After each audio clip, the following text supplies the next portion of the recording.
A saúde geral não pode ser dissociada nunca. A saúde oral não pode ficar de fora, e é por esse motivo que isto é tão importante para nós, para a Ordem dos Médicos Dentistas. Para nós, sim, é uma paixão. É uma paixão a saúde em geral, a saúde oral em geral dos portugueses.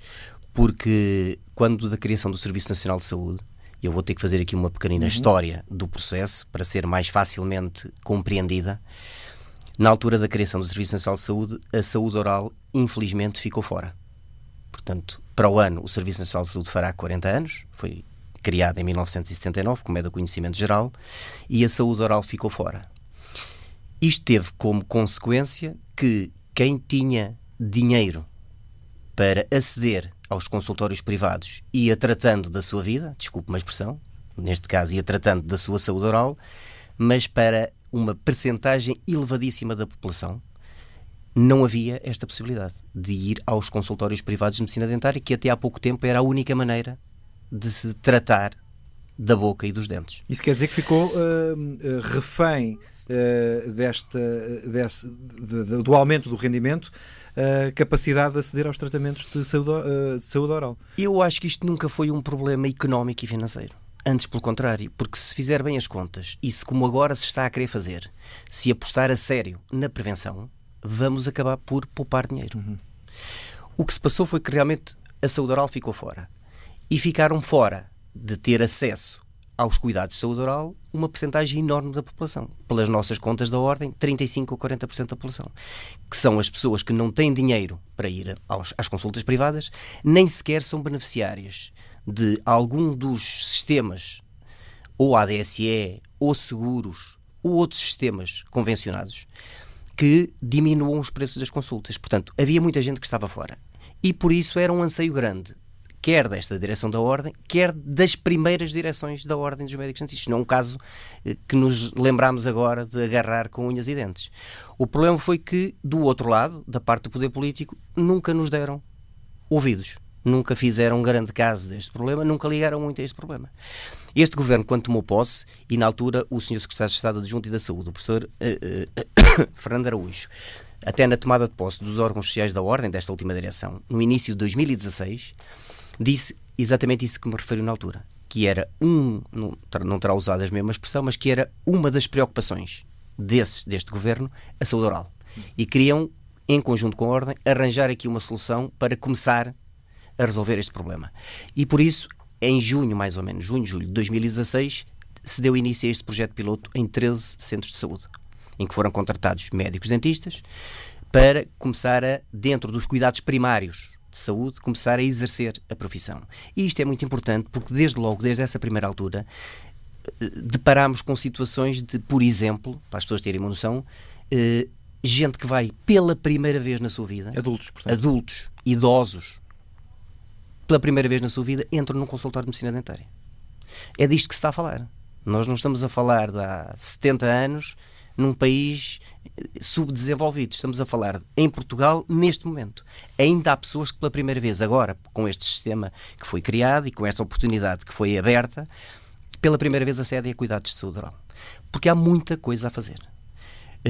E como eu lhe estava a dizer, até 2008 isto funcionava essencialmente num regime privado. A partir de 2008, com a criação, através de uma colaboração com a DGS, do Programa Nacional de Promoção de Saúde Oral, do famoso cheque dentista, para grupos muito restritos, que eram os mais jovens, até aos 18 anos, neste momento, as grávidas, que se estejam a tratar no Serviço Nacional de Saúde, os idosos beneficiários do complemento solidário e os portadores de HIV/SIDA, têm acesso a esta parceria com os consultórios privados e recebem algum cheque dentista, que são variáveis de grupo para grupo, para poderem fazer alguns tratamentos. O que é já razoável, mas manifestamente pouco. Estando convencionado com o privado. Nós, neste momento, temos mais de 4.000 médicos dentistas que aderiram ao programa do cheque dentista. Portanto, disseminado por todo o país, houve um acordo com a Direção-Geral de Saúde e com a tutela, com o Ministério da Saúde, para que, principalmente, isto é essencialmente um programa que abrange jovens e adolescentes até aos 18 anos. Eles possam apostar essencialmente na prevenção e nos tratamentos, nestes cuidados de saúde oral. A partir de 2016, este projeto foi alargado com o tal projeto piloto e com a proximidade que agora aparece porque o poder local se juntou, e bem, achamos nós, a este projeto. Ou seja, hoje foi assinado um despacho pelo Sr. Secretário de Estado Adjunto e da Saúde para que até ao final do primeiro semestre de 2020 todos os municípios do país estejam abrangidos por este projeto. Ou seja, 270, não sei precisar o número, mas todos. Neste momento, como referiu há bocadinho, há pouco tempo, são 50 e tal, 60 centros de saúde onde já estão a funcionar. Quer-se que até ao final do ano de 2019 estejam cerca de 60% a 70% e o restante até ao primeiro semestre de 2020. Isto torna, por um lado, mais próximo os tratamentos, envolvendo as autarquias, e também não obrigam a que os doentes e os pacientes, de uma forma geral, tenham que fazer muitos quilómetros para se deslocarem, porque isto é também outra preocupação, principalmente, como referimos há bocadinho, o grupo das pessoas mais idosas. Não é só abrir um centro de saúde perto, tem que haver maneira de os fazer chegar lá. Portanto, quanto mais próximos, melhor. Quanto mais próximo for o serviço. E ter os meios dentro do centro de saúde. E ter os meios dentro do centro de saúde, devidamente equipados, com médicos dentistas contratados, neste momento. Obviamente que, a nosso ver, e a ver da Ordem dos Médicos Dentistas, falta aqui uma coisa que é importantíssima, que é a criação da carreira de Medicina Dentária.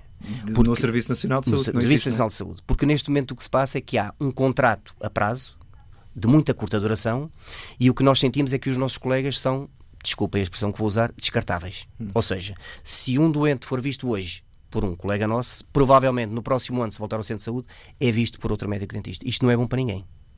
Nem para quem está a prestar os cuidados de saúde, até porque isto são serviços que são referenciados pelo médico de família. E interessa trabalhar em equipe. Só são referenciados?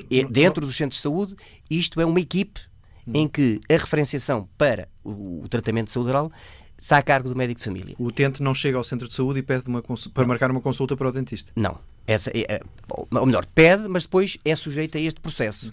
Ou seja, a referenciação é feita e bem, e também é outra coisa que é muito importante. É este trabalho em equipe, porque a maior parte dos doentes são doentes, principalmente os mais idosos, polimedicados, com mais do que uma patologia. Portanto, interessa trabalhar em equipe. Isto já devia ter sido feito há muito tempo, mas mais vale tarde do que nunca.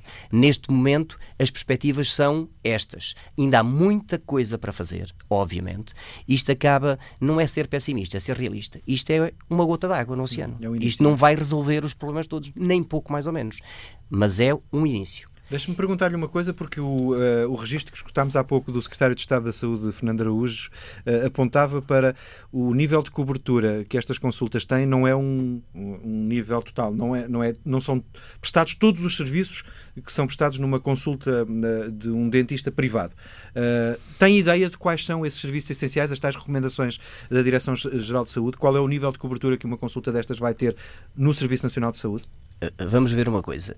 Se não houver aqui algum tipo de restrições ou de condicionantes no acesso da população, daqui a um mês tínhamos as consultas superlotadas e listas de espera.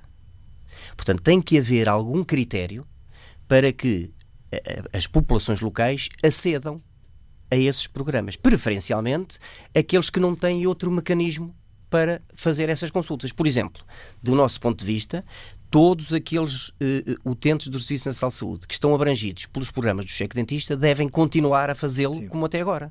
Porque se, por exemplo, para dar um exemplo fácil para as pessoas perceberem, se as crianças dos 7, dos 10 e dos 13 anos passarem a ser vistos nos centros de saúde, não é visto mais ninguém. E esses já podem ser vistos cá fora.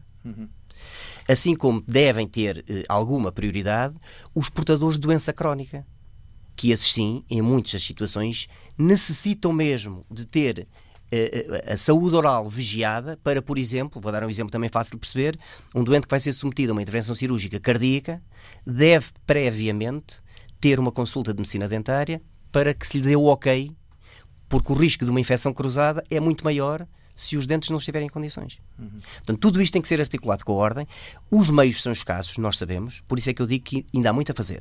Mas a Ordem está empenhada em continuar a colaborar com o Ministério da Saúde e com a Direção-Geral de Saúde para ir melhorando o projeto piloto. Foram essas o sonho que falou de início era exatamente esse. O projeto não era o ideal, não era o que nós defendíamos até no início.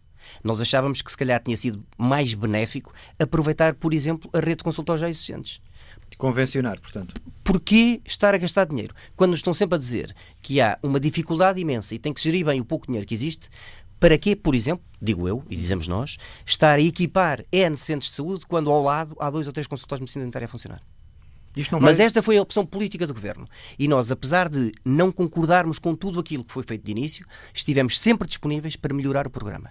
E acho que, quer de um lado, quer do outro, esta cooperação está a dar frutos.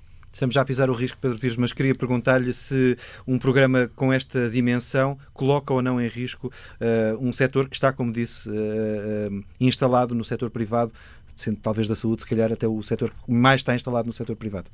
É assim, à partida não coloca risco nenhum, porque isto, como eu lhe disse há pouco, complementa-se. Isto destina-se essencialmente àquela franja da população que não contava para coisa nenhuma, não tinha acesso aos cuidados de saúde oral. Também para dar um exemplo que é frequente nós darmos nestas conversas que temos, quer na Direção-Geral da Saúde, quer com o Ministério da Saúde. Se, por exemplo, uma pessoa mais velha, um beneficiário do Serviço Nacional de Saúde, um reformado, tiver um simples abscesso dentário, hoje em dia o que faz é ir a uma urgência de um hospital. E é visto por alguém que não é médico-dentista, nem um médico estomatologista. E então é feita uma triagem e dizem-lhe assim: o senhor tem que fazer este antibiótico e depois tem que ir ao seu médico-dentista. Só que ele não pode ir ao médico-dentista. E então o que acontece é que, passado 2 ou 3 meses, quando o abscesso voltar a aparecer, volta ao mesmo hospital. Portanto, é para este tipo de população, essencialmente, que está virado este programa nesta fase. Porque mesmo com 200 consultórios, agora, até 2020, espalhados por todo o país, ninguém se iluda que o problema não fica resolvido, mesmo para estes 30% ou 40% da população. Não é suficiente. É alguma coisa, é muito bom, é um esforço grande e é essencialmente 2 coisas que são importantes. Primeiro, a medicina dentária e a saúde oral fazer parte do Serviço Nacional de Saúde, não havia nenhuma razão para não fazer. E depois, chegarmos a esta população mais vulnerável que estava sempre fora de tudo. E isto para nós é que é a grande mais-valia deste programa.